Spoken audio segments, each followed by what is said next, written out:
हठात बिल मझिरे जरूरी अवतरण कला नौसेना हेलिकॉप्टर जहाकू देखि रुंड होइथिले ग्रामवासी।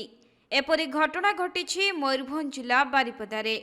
मिलिथिबा सूचना अनुसार आज राजगोविंदपुर ब्लॉक अंतर्गत अमरदा गाँ बिलरे हठात नौसेना हेलिकॉप्टरटी अवतरण करिथिला। आउ पाखापाखि 15 ରୁ 20 मिनिट रहिबा परे हेलिकॉप्टरटी पुणी उड़ाण भरिथिला। तेबे हेलिकॉप्टरटी अवतरण करिबा परे आखपाख लोक माने देखिबा पई भीड़ जमाइथिले। आउ विमानटी काहेकि हठात जरूरी अवतरण कला ताहा केही बुझी पारि नथिले।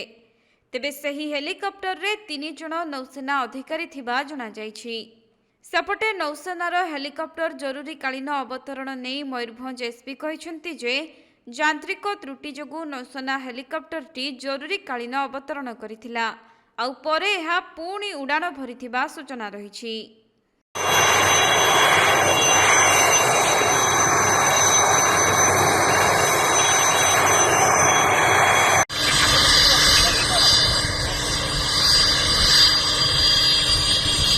उड़ून के ना